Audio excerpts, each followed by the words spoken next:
এই sigma মেলের video তোমরা কি কখনো দেখেছো? বন্ধুরা, দেখে না থাকলে তাহলে আজকে জানো এই রাক্ষস নামে সাইকো কিলার। আজ আমি আমেরিকান সাইকো কাহিনী, একজন সাইকো কিলার সাধারণ জীবনে কি ভয়ঙ্কর কাজ করতেছে তা তোমাকে আজকে দেখাবো। তো চলো এখন শুরু করি আজকে এক্সপ্লেশন।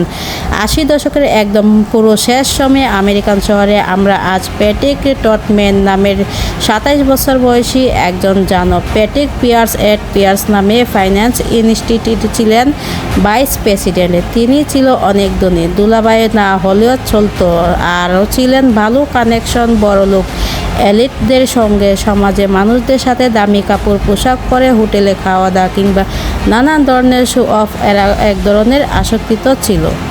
কিছু মানুষ পাশাপাশি এই শো অফ করা যেন দৃষ্টিনন্দন লাগে, ঠিক প্যাট্রিকের মতো, যিনি নিয়মিত কলিগদের সাথে বিভিন্ন বড় বড় রেস্টুরেন্টে যান এবং নিজে কোনো এলিট বিস্তৃত হিসাবে নিজেকে প্রতিষ্ঠিত করেন। প্যাট্রিক তার সাথে মিলেমিশে ভিতর থেকে মনে মনে এমন না, কারণ তিনি সবাইকে বন্ধু মানে ক্লাসিক বা স্মার্ট থাকার প্রমাণ দিতে চান। তাই প্যাট্রিকের জীবন অনেকটাই অ্যাডভেঞ্চার, ইন্টারেস্টিং, আর খাওয়ার সাথে সময় কাটানো তার জন্য বাধ্যতামূলক। তখন তার মধ্যে একটু অন্য কিছু অদ্ভুত ব্যাপার হলো। আমি জানি না কার কাছ থেকে এসব খবর পাচ্ছি, এত খুশি কেন হচ্ছে সেটা বুঝতেই পারছি না। প্যাট্রিক শরীরের গঠন দেখে তোমাদের নিশ্চয়ই মনে হবে সে নিজের শরীরের প্রতি যত্নশীল। প্রতিদিন সকালে এগাবাইস তার অ্যাপার্টমেন্টে ঘুরে বেড়ায়, জোরে সুরে এক্সারসাইজ করে, আর সময় মতো নিজেকে রূপচর্চা ও তার নিয়মিত অভ্যাস। প্রতিদিন লম্বা হাঁটা ও মুখ ধোয়ার কাজও সে গুরুত্ব দিয়ে করে। সে দীর্ঘদিন থেকে নিজে ঠিকঠাক রাখতে চায়। প্যাট্রিকের সাথে ডিনার বা পার্টিতে যাওয়ার সুযোগ হলে সেটা যেন ডেটের মতোই হয়ে যায়, আর সেটা ধীরে ধীরে এক সম্পর্ক গড়ে ওঠে, একটা প্রমাণ হয়ে ওঠে। প্যাট্রিকের সাথে আরেকটি জীবনের অধ্যায় শুরু হওয়ার বোধ হয়। রন প্যাট্রিক, রক্ত পাপার প্যাট্রিক আর তিন টুম বুক একটা টপার প্যাট্রিক নিয়ে বাধ্য কোটনির সাথে একটা অ্যাফার করলো, আর একজন অন্যজনকে দিচ্ছে তারা ধোঁকা। পাপা খুলতো অন্যদিকে। মূলত প্যাট্রিক আর এপের সঙ্গে সংসার কাহিনীর সাথে জড়িত থাকে। তুমি যেন বারবার জিজ্ঞেস করো, রাস্তায় চালকরা যখন থামে তখন গুরুত্ব অবতরণে সব ঠিকঠাক হয় কেন? প্যাট্রিক যখন নিজ থেকে সঠিক পথে যায় তখন সে সমাধান হয়। প্যাট্রিক মতো যদি কেউ ঠিক মতো আচরণ করে, সময়ের সঙ্গে সঙ্গে সব কিছু ঠিক হয়ে যাবে। সবাই সময় নিয়ম মেনে চলবে, তখন আর লোভ লালসা থাকবে না, সবাই শান্তিতে থাকবে। তখন গুরুত্ব যেন চিনতেই পারবে না, আর প্যাট্রিক বুঝতে পারবে কারা ঠিক মতো চলছে, কারা হচ্ছে সমস্যা। একদিন প্যাট্রিক একটা রেস্টুরেন্টে গেল, সেখানে লুই নামে এক বন্ধুকে ব্যবসার কার্ড দিল। প্যাট্রিক বুঝতে পারলো লুই আসলে কি বলছে আর কি করতেছে। মাথায় ভাবনায় রক্ত প্রবাহ শুরু হয়, ফুটতে শুরু করছে। তাই কোনো তর্ক নাই, পাল্টানোর মতো কেউ নাই, পৃথিবী থেকে উড়িয়ে দেব। তখন তো রেস্টুরেন্ট বাথরুমে চলে যায়, যেখানে লুই প্রতিদিন সবটুকু দিচ্ছে। এরপর গেল প্যাট্রিক, নিজেই হাতে গ্লাস পরালো। তারপর লুই গলায় জল টিপে চুষতে চাইলো, কিন্তু এবার লুই তাকে দেখতে আগে তার সঠিক জানালো। প্যাট্রিক হাতে চুমু খাওয়ালো। এই দৃশ্য দেখে প্যাট্রিক তো আবার কিছু বলল না, আর সে যা বুঝলো সেটা হলো লু কি জানে। লু তো একটা সৎ মানুষ, সৎ লোক। পাবলিকের কাছে যেমন ভালো ছিল, প্যাট্রিক মনে মনে লুইকে পছন্দ করতো। আর প্যাট্রিক তো জানতো যে জনেরা এসব গল্প শুনলে প্যাট্রিক মুখে বমি করতে শুরু করে দেয়। ক্লান্ত হয়ে উঠে দ্রুত শেখার চেষ্টা করলো নিজের জীবন আর যেটা পড়তে হয় প্রতিদিন। প্যাট্রিক অফিসে কিমের ডিটেকটিভের সঙ্গে দেখা করলো, যাকে এলেন মিস করেছিল।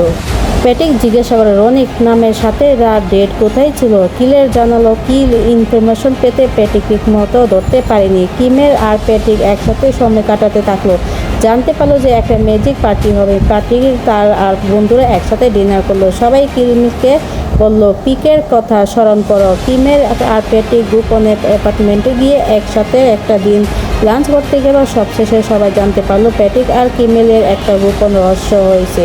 কিমেল ওর সঙ্গে কেমন এক কথা বললো। সেই দিন রাত প্যাট্রিক আরেকটা পার্টিতে গেছিলো। ওখানেই প্রথমে একটা বন্ধুর সাথে মিলেছে, কিন্তু ড্রিঙ্কস নিয়ে পরে একটা মডেলের সাথে নিয়ে পার্টিতে ডিনারে ডেকেছে। বসে প্যাট্রিক টেনার করতে বললো, তোমরা বুঝতে পারছো পুরোটাই ঠিক আছে।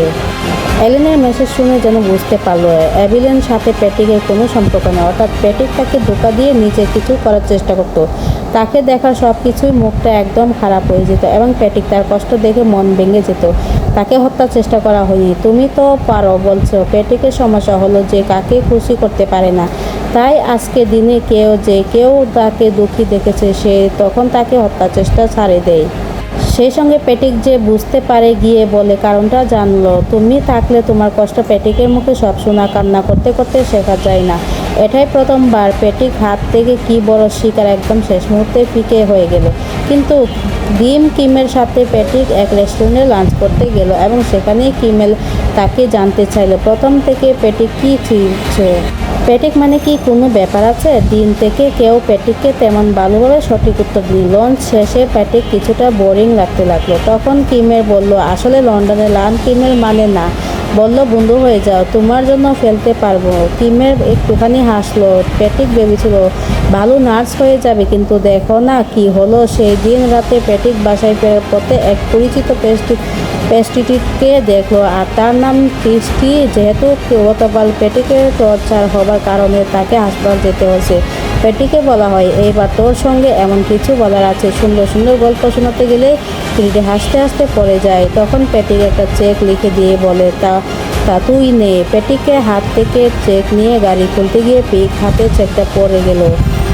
তুলাটা ধুয়ে নিব। মরলে মানুষ স্বভাব বদলায় না। ক্রিটির স্বভাব ঠিক একদমই টাকার লোভে তার প্যাটিকের সঙ্গে অ্যাপার্টমেন্টে যাবে। প্যাটিক গতবার মতো একজন অ্যাপার্টমেন্টে যাবে, নাম এলিজাবেথ প্যাটিকের বন্ধু। তার প্যাটিক নিজের একজন বলা শুরু করলো।